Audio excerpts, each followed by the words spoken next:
Fala, meu companheiro relativístico. Você tá pronto, rapaz? Para um rolê, para um almoço relativístico?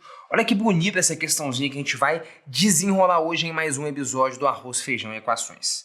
Considere um quadrado de lado A, que se move na direção de um dos seus lados com velocidade v. Calcule o ângulo entre as diagonais do quadrado se a velocidade v é relativística. Meu filho, bota feijão nesse prato aí, tá? Olha que questãozinha interessante. Não é das mais difíceis não, tá? Mas como relatividade não é um assunto que muita gente manja e tal, pode ser interessante a gente discutir. Bom, vamos lá. Basicamente, o que você tem? Você começa aqui com um quadrado, beleza? Um quadrado de lado A. Só que o que acontece? Esse quadrado, beleza, parado, ele é desse jeito aqui. Só que se movendo, principalmente, né, em velocidades relativísticas, ele não é desse jeito, não. Beleza, o que acontece com esse quadrado, então? Se eu coloco ele para se mover, o que vai acontecer vai ser o seguinte, ó. Então, olha só. Vai rolar a contração de uma das suas dimensões.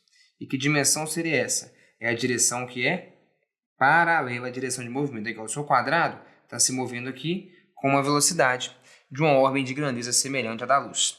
Então, olha só, esse A aqui não mudou, tá? Ou seja, a direção perpendicular à direção de movimento, e perceba então que esse lado aqui, né, ele é perpendicular à direção de movimento, né? O quadrado se move numa direção paralela a um de seus lados. Se é paralela a um dos lados, é perpendicular a outros deles, né? Perfeito. Então tá, a direção perpendicular fica inalterada, mas essa direção aqui, cara, que é a direção paralela à direção de movimento, sofre uma contração.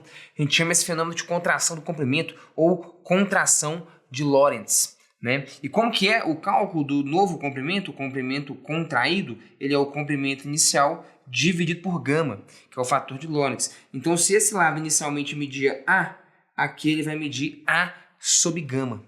Não é isso? Contração do comprimento. Gama é um fator maior do que 1. Se o comprimento contrai, o novo comprimento, quando a gente está em movimento, é o comprimento inicial dividido por gama, dividido por esse número que é maior do que 1.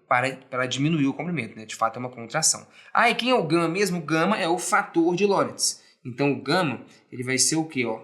Ele vai ser 1 sobre a raiz quadrada de 1 menos v quadrado sobre c quadrado, né? V é a velocidade da luz, v é a velocidade com que o objeto se move, né? Que está sofrendo esse fenômeno da contração, e c é a velocidade da luz. Perfeito? Beleza, então eu já sei quem que é esse cara.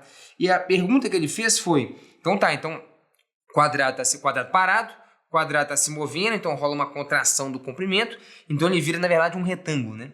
Esse quadrado se torna um retângulo para um observador externo, vendo ele se mover numa velocidade relativística. E aí a pergunta é, qual que é o ângulo entre as diagonais do quadrado?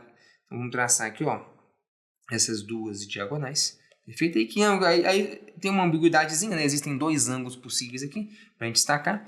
Vamos começar com esse carinha aqui, ó. Esse ângulo eu vou chamar de alfa, e esse aqui também é alfa naturalmente, né? Já que esse triângulo que aparece aqui, ele é idêntico a esse triângulo que aparece aqui. Perfeito. Bom, o alfa, cara, é um cara que a gente consegue computar, beleza? Deixa eu jogar esse fator de Lorentz aqui para um cantinho. Beleza? A gente vai precisar dele em breve. Então, olha só. Vamos calcular, por exemplo, a tangente de alfa, perfeito? Nenhum desses triângulos que estão aparecendo aqui. Fechou? A tangente de alfa seria o quê, cara? Seria o cateto oposto, que é o A, dividido pelo cateto adjacente, que é o A sobre gama. Então, seria tangente de alfa, seria A dividido por A sobre gama. Isso vai dar o quê? Gama. Beleza? Tá, então eu já sei quem que é o alfa. Esse alfa é o arco cuja tangente vale o quê? Vale gama. E gama é quem? Gama, você sabe, é 1 sobre a raiz de 1 menos V2 sobre C2. Tá. Então aqui, ó, 1 sobre a raiz, não é isso? De 1 menos V2 sobre C2. Perfeito? Esse é o alfa. Mas não é o alfa que você quer. Ele pede o ângulo entre as diagonais, que poderia ser este ou este. Como eu disse, existe ali alguma ambiguidade, né? Vamos pegar, por exemplo, esse aqui, né? O menor ângulo, por exemplo. Então seria esse cara aqui que seria eu chamar de gama, gama não, já é o fator de Lorentz, né? Chamar de beta. Mas o que você sabe? Você sabe que 2 alfa mais beta tem que ser π.